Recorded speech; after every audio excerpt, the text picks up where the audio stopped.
Welcome to Bedtime Stories with Woodsy. Today we're reading another Dirty Bertie, and this one's called Royal and is written by Alan MacDonald. Chapter 1. Bertie opened the front door. Gran zoomed past him and burst into the kitchen where Mum, Dad and Susie were having tea. Bertie had never seen her so excited. She looked like she might take off. "You'll never guess what," she panted. "I'm going to meet the Queen." "No, you're not," gasped Mum. "Yes." "Never." "I am. Look, here's the invitation." She fished around in her handbag and pulled out a silver-trimmed card with an important-looking coat of arms. Bertie, Susie, Mum and Dad crowded round to look, and it said, "Her Majesty the Queen graciously invites Mrs. D. Burns and guest to a royal garden party at Buckingham Palace. Please dress posh." "Oh, goodness," said Mum. "A royal garden party? Isn't it exciting? I can hardly wait." Susie read the invitation again. "And guest," she said. "What does that mean?" "It means I can bring a friend or relative." "What, to meet the Queen?" asked Bertie wide-eyed. "Yes." "Actually really meet her?" "Yes, actually and really." Bertie could hardly believe his ears. Imagine that, going to a party at the Queen's house. Bertie loved parties, and this would be the greatest ever. Think of the food. Royal jelly and king-sized ice creams. Think of the games. Musical thrones, pass the diamonds, and hide and seek with 100 rooms to choose from. Maybe the Queen would decide to knight him. Maybe she'd even let him borrow her crown for a day to wear to school. Hang on though, didn't Gran say she could only take one guest to the party? And she hadn't yet said who it would be. "Oh, let me take your coat, Dotty," said Mum, steering Gran into a chair. "Are you comfy, Gran? I'll get you a cushion," said Susie. "Have some cake, boy. Gran," said Dad, cutting a huge slice of sponge. Bertie scowled. He could see what his sneaky family were up to. They wanted Gran to choose them. "Well, have you decided?" asked Mum. "Oh, decided what?" said Gran. "Who you're taking to the garden party." "Oh, yes," said Gran, as she dabbed her lips with a napkin. "Well, it wasn't easy. I've got so many friends, you see. But in the end I thought, who do I know that's never been to London? Who's never even seen Buckingham Palace?" "Me!" yelled Bertie, banging into the table, spilling the cups. "Bertie!" gasped Susie. "Is that a good idea?" said Dad. "Bertie meeting the Queen. Why shouldn't I meet her?" demanded Bertie. "Well, it's just, sometimes you forget your manners, boy." "No, I don't," said Bertie, grabbing another slice of cake quickly. Of course, there was the time when the Lady Mayoress visited the school. That was a bit of a disaster, but it wasn't easy to shake hands with a bogey stuck to your finger. Still, Bertie was sure he wouldn't make the same mistake with the Queen. She probably had servants to deal with that sort of thing, removing bogies from fingers. Chapter 2. Bertie couldn't wait to tell his friends at school. They were going to be so jealous. He waited until break time when they were out in the playground. "What are you guys doing next Saturday then?" he said. Damon shrugged. "Nothing." "I've got swimming," said Donna. "I've got to visit my auntie," said Eugene gloomily. "Oh, only, I won't be here," said Bertie. "I've got to go to London to meet the Queen."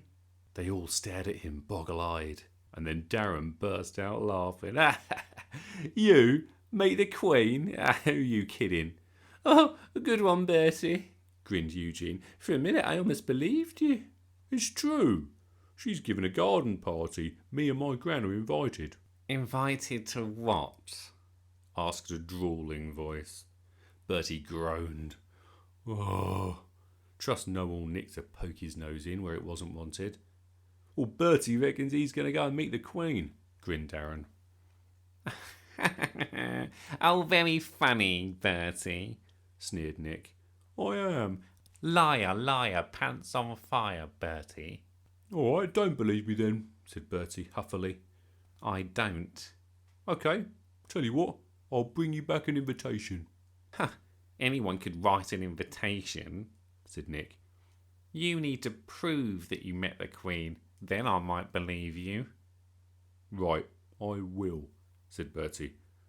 I'll get a photo, then we'll see who's lying. The week went by slowly. As the big day drew near, Bertie's parents gave him lots of helpful advice. Don't mumble and don't slouch, said Mum. And please don't pick your nose, boy, said Dad. I'm not going to, sighed Bertie. Anyone would think he had no manners at all. Mum pulled up a chair. All right, let's have a practice. Pretend I'm the Queen and we've just met. Now, what do you say? Where's the food? said Bertie. You can't ask the Queen that. Why not? I'll be hungry. You have to make polite conversation, said Mum. And remember to call her Your Majesty. Now, try again. Good morning, young man. Good afternoon, Your Majesty, said Bertie. Mum gave him a look. Why are you talking like that? I'm making polite, what you said. You sound like you've got a mouthful of chewing gum. Speak normally. And stop bobbing up and down. I'm bowing, said Bertie. Well, don't. Keep still and talk to me. And hurry up, the Queen hasn't got all day. Good afternoon, Your Majesty. When do we eat? Mum gave up. There would be hundreds of people at the garden party, and with any luck, Bertie wouldn't get within a mile of the Queen. She certainly hoped not. Chapter 3. The great day finally dawned. At 10 o'clock on Saturday morning, Bertie knocked on Gran's front door. Gran did a double take.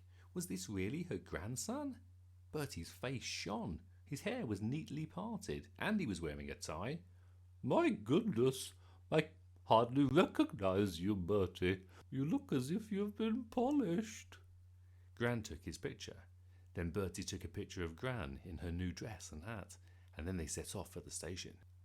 Just after 2 o'clock, they presented themselves at the palace gates. A man wearing a smart uniform showed them through to the biggest garden Bertie had ever seen. It had wide green lawns, magnificent fountains, and statues with bare bottoms. Across the lawn, hundreds of people were spilling out of an enormous white tent. Bertie stared. How was he going to meet the Queen with all this lot? Inside the tent, things didn't get any better. He could hardly move without treading on someone's foot or being poked by a handbag. Bertie sighed. Where was the party food? The royal jelly and ice cream? A waiter passed by with a tray of dainty cucumber sandwiches. Bertie took one and crammed it into his mouth. It would hardly have fed a goldfish. He looked around. This was going to be the worst party ever. Everyone was nearly as old as Gran, and all they did was stand around talking and sipping tea. Worst of all, the Queen hadn't even bothered to turn up.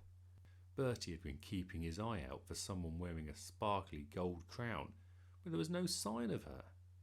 At this rate, he would never get a photo. What was he going to tell his friends? Bertie, hissed Gran. What?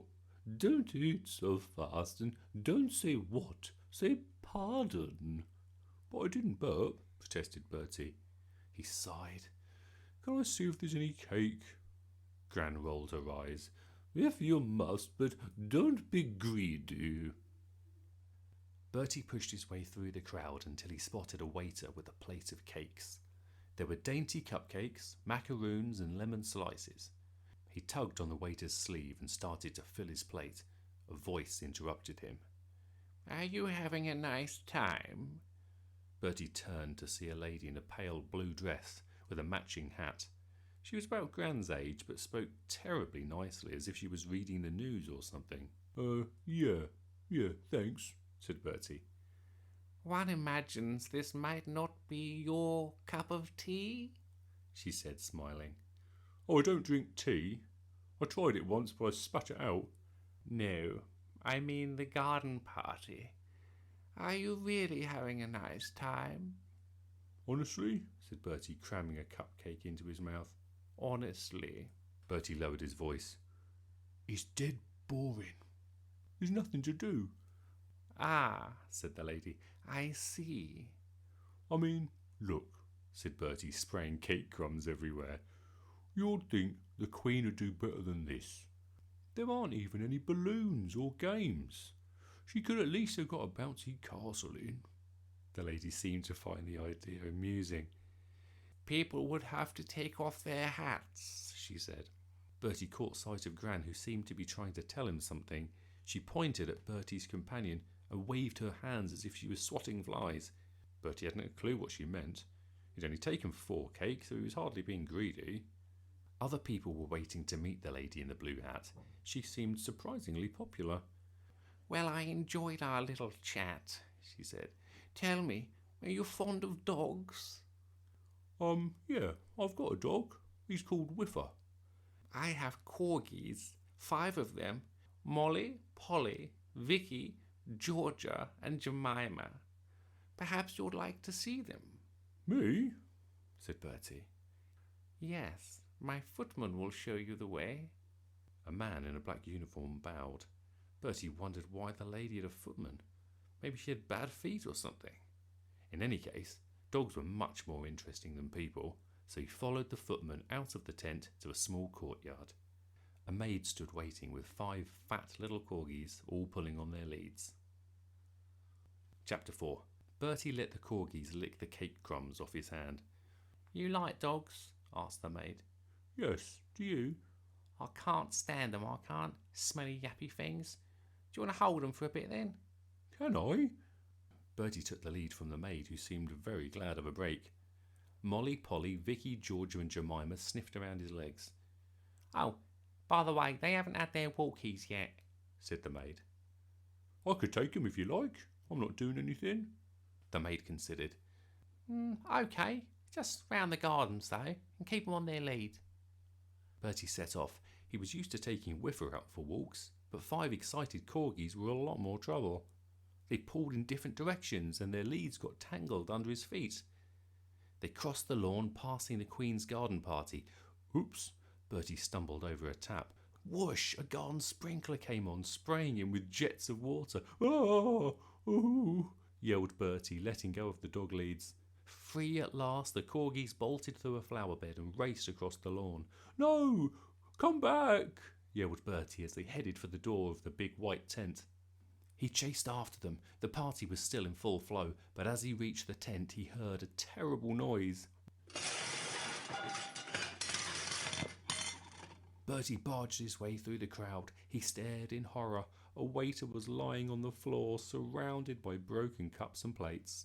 5 fat little corgis were clambering over him, licking up cream and bits of cupcake. Crumbs, gasped Bertie. The party had fallen silent. The waiter scrambled to his feet and bowed to the lady in the blue hat. Your Majesty, I'm most terribly sorry, ma'am. Bertie gaped. Your Majesty? Then the lady in the blue hat was the Queen. Why hadn't anyone warned him? He'd told her that her party was boring. He'd let her dogs loose and broke her best plates. She'd probably have his head chopped off. The Queen turned to Bertie and raised her eyebrows. And what do you have to say for yourself, young man? Bertie gulped. He bowed low. Your Majesty, would you be in a photo? The following Monday, Bertie's friends were waiting for him in the playground. They hadn't forgotten his ridiculous boast. So, grinned Darren, how was the party? Did you see the palace? Asked Eugene. And did you meet Her Majesty? Jeered Noel Nick. Bertie waited for them to stop laughing. Yeah, actually I did. We had a good chat. Liar! You're making it up. Am I? Said Bertie. He reached into his pocket and brought out a photo. Nick stared. His mouth fell open. He turned white, then green. You can keep it if you like, said Bertie. I've got loads. And that's the end of the story. Thank you so much for listening, and please come back soon for another bedtime story with Woodsy. Bye for now.